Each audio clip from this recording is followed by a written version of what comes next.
La vie a une drôle de façon de vous tester. Une minute, tout est tranquille.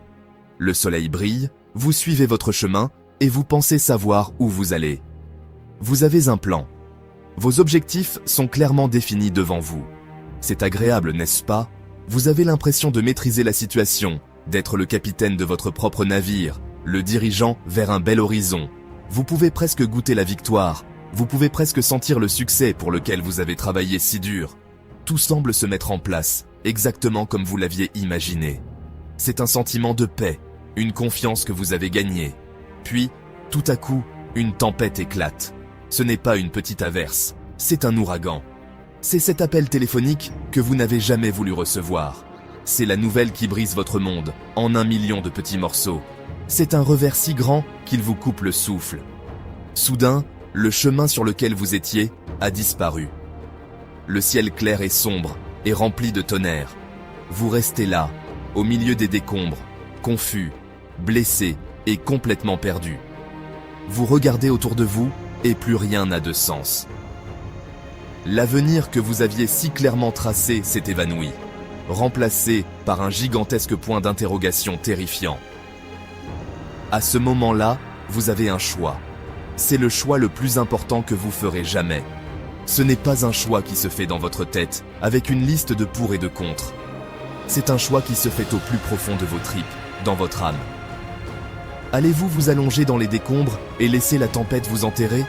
Allez-vous simplement abandonner et accepter que c'est la fin de votre histoire? Ou allez-vous vous relever? Allez-vous regarder cette tempête droit dans les yeux et décider, là, sur le champ, que ce n'est pas ainsi que votre histoire se terminera? C'est le moment qui vous définit. C'est le carrefour. Un chemin mène à laisser la douleur vous définir, vous contrôler et, finalement, vous consumer. L'autre chemin, le chemin le plus difficile, vous mène à définir la douleur. C'est le chemin où vous décidez ce que ce moment va signifier. Est-ce un point final ou est-ce le début d'un nouveau chapitre? Est-ce la fin de votre voyage ou est-ce l'événement qui vous forge en la personne que vous étiez toujours destiné à devenir? Le choix vous appartient et à vous seul. Personne ne peut le faire à votre place. C'est le test ultime de caractère. Il est si facile de choisir la passivité. C'est le chemin de la moindre résistance. Lorsque vous avez été durement frappé, votre premier instinct pourrait être de simplement arrêter, de ne rien faire, de vous recroqueviller et d'attendre que la douleur disparaisse. Cela semble être l'option la plus sûre, n'est-ce pas? Si vous ne bougez pas, vous ne pouvez pas être blessé à nouveau. Si vous n'essayez pas, vous ne pouvez pas échouer à nouveau. Alors, vous restez immobile. Vous laissez les jours se fondre les uns dans les autres. Vous regardez le monde passer depuis votre fenêtre, vous sentant déconnecté et engourdi. Cela ressemble à de l'autopréservation, mais c'est un mensonge. C'est un piège, et c'est l'un des plus dangereux qui soit. Cette immobilité, cette passivité, ce n'est pas la sécurité. C'est la stagnation. C'est comme être dans un bateau sans rame au milieu d'un lac calme. Cela peut sembler paisible un instant, mais vous n'allez nulle part. L'eau commence à devenir trouble. L'air devient vicié. Vos muscles s'affaiblissent à force de ne pas être utilisés. Votre esprit commence à s'éteindre. Avant de vous en rendre compte, vous ne restez pas seulement immobile. Vous coulez. La passivité est un poison lent. Elle vous convainc que ne rien faire est mieux que de risquer plus de douleur. Mais tout ce qu'elle fait, c'est garantir une défaite lente et silencieuse. Elle ôte la couleur de votre vie. Lorsque vous choisissez de ne rien faire, vous remettez le contrôle de votre vie à vos circonstances. Vous dites « Cette chose qui m'est arrivée est plus puissante que moi ». Vous laissez votre douleur devenir votre patron, votre geôlier, votre roi. Elle vous dit quand vous réveillez, à quoi penser et comment vous sentir. Vous devenez prisonnier de votre propre vie, enfermé dans une cellule faite de votre propre inaction. Vous attendez que quelqu'un vienne vous sauver, que la tempête passe comme par magie, que le monde se répare de lui-même. Mais ce n'est pas ainsi que ça marche. Le monde continue de tourner. La conséquence de cette passivité est le regret. Dans les années à venir, vous repenserez à cette période, non pas à la douleur que vous avez ressentie, mais au temps que vous avez perdu. Vous regretterez les jours que vous avez consacrés à la tristesse. Vous regretterez les opportunités que vous avez manquées parce que vous aviez trop peur de bouger. Vous regretterez la personne que vous auriez pu devenir si seulement vous aviez choisi de vous battre. La stagnation est le terreau d'une tristesse profonde et persistante, bien pire que la douleur initiale du revers. C'est la douleur d'une vie non vécue, d'un potentiel inexploité. Et c'est un lourd fardeau à porter. Il arrive un moment où, allongé par terre, sentant le sol froid sous vous, un nouveau sentiment commence à monter. Ce n'est pas de la tristesse ni du désespoir. C'est de la frustration. C'est de la colère. C'est une voix, au plus profond de vous, qui murmure « Assez ». C'est le moment où le changement commence.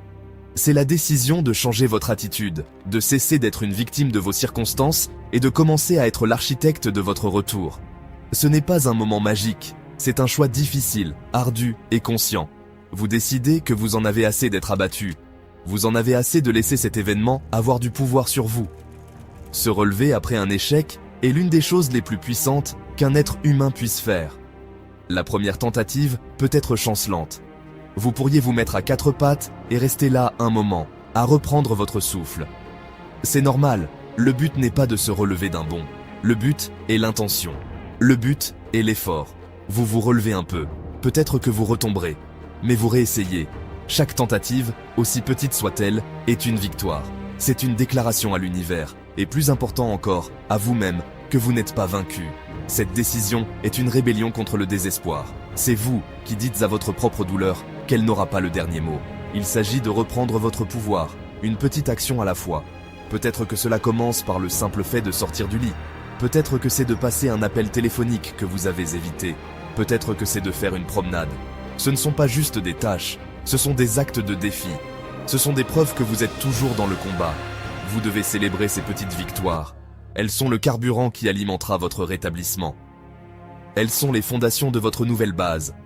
Rappelez-vous, l'échec n'est pas le contraire du succès. Il en fait partie.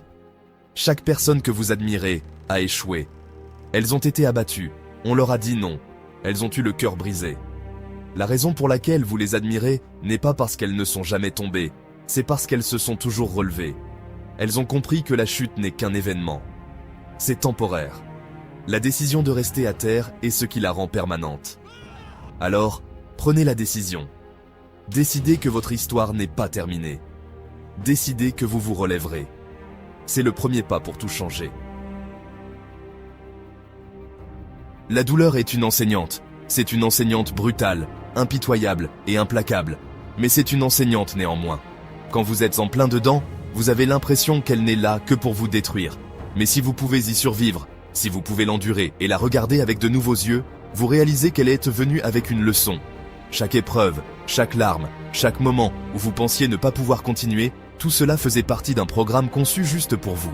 Le défi n'est pas d'éviter la douleur, mais de trouver la leçon qui s'y cache. Qu'est-ce que cela essaie de m'apprendre? Quelle faiblesse cela expose-t-il? Vous devez commencer à regarder vos cicatrices différemment. Ne les voyez pas comme des signes de dommage. Voyez-les comme des signes de survie. Voyez-les comme la preuve que vous étiez plus fort que tout ce qui a essayé de vous briser. Une cicatrice signifie que la blessure est guérie. Cela signifie que vous avez enduré. Vous pouvez transformer votre douleur en votre source de pouvoir. Pensez-y comme de l'alchimie. Vous prenez le plomb de votre souffrance, cette matière lourde, sombre et sans valeur, et vous la transformez en or. L'or, c'est votre force, votre sagesse, votre résilience, votre empathie pour les autres qui souffrent. Votre douleur vous donne une nouvelle profondeur que vous n'aviez pas auparavant. Cette transformation ne se produit pas par hasard. Elle exige que vous soyez un participant actif. Vous devez analyser votre échec. Vous devez vous asseoir avec votre douleur et lui poser des questions. Pourquoi cela est-il arrivé? Quel rôle ai-je joué? Qu'aurais-je pu faire différemment? Il ne s'agit pas de vous blâmer. Il s'agit de prendre vos responsabilités. Il s'agit d'extraire la sagesse afin de ne pas refaire la même erreur. Lorsque vous pouvez repenser à vos pires moments et dire « J'ai appris quelque chose de cela », la douleur commence à perdre de son mordant. Elle devient une donnée. Elle devient un tremplin. Chaque épreuve que vous surmontez construit une nouvelle couche de force autour de vous. C'est comme soulever des poids. La première fois que vous soulevez un poids lourd, vos muscles se déchirent. Ça fait mal. Mais ensuite, ils guérissent et deviennent plus forts. La vie fonctionne de la même manière. Les défis qui vous abattent sont les choses mêmes qui vous transformeront en une version incassable de vous-même. Alors, lorsque vous êtes confronté à la douleur, changez votre question. Au lieu de demander « Pourquoi cela m'arrive-t-il ?», demandez « Que puis-je devenir grâce à cela ?» Cette question est la clé qui déverrouille votre invincibilité.